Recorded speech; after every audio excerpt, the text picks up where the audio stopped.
ಈ ಒಂದು ದೊಡ್ಡ ಸಮಸ್ಯೆ ಇವಾಗ ಏನಾಗಿದೆ ಅಂದ್ರೆ, ಅದು ಸಾಮಾನ್ಯವಾಗಿ ಎಲ್ಲಾ ಜನರೇಷನ್ ಇರುತ್ತೆ. ಮದುವೆ ಮಾಡ್ಕೊಳ್ತಾರೆ, ತುಂಬಾ ಖುಷಿಯಾಗಿರ್ತಾರೆ. 1 ವರ್ಷ 2 ವರ್ಷ ಆದ್ಮೇಲೆ ಮಕ್ಕಳಾಗಬೇಕು ಅಂತ ಹೇಳ್ತಾರೆ. ಆ ಒಂದು ಮಕ್ಕಳು ಮಾಡ್ಕೊಳ್ಳೋದಿಕ್ಕೆ ಅವರು ಒಂದು ಪ್ಲಾನಿಂಗ್ ಮಾಡಿದಾಗ ಮಕ್ಕಳೇ ಆಗದೆ ಇರುವಂತಹ ಪರಿಸ್ಥಿತಿ ಆಗ್ಬಿಡುತ್ತೆ. ಏನಕ್ಕೆ ಆ ರೀತಿ ಆಗತ್ತೆ?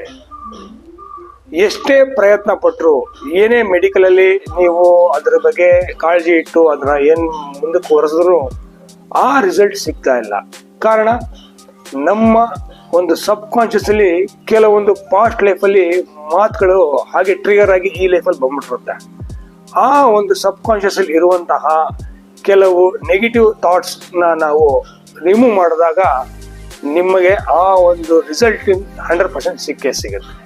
ಈ ರೀತಿ ಮಕ್ಕಳು ಆಗದೆ ಇರುವಂತಹ ಗಂಡ ಹೆಂಡತಿಗಳಿಗೆ, ದಂಪತಿಗಳಿಗೆ ಸಮಸ್ಯೆಯಿಂದ ಬಳಲುತ್ತಿದ್ರೆ 100% ಈ ಒಂದು ಸಮಸ್ಯೆಯಿಂದ ಹೊರಗಡೆ ಬರ್ಬೋದು.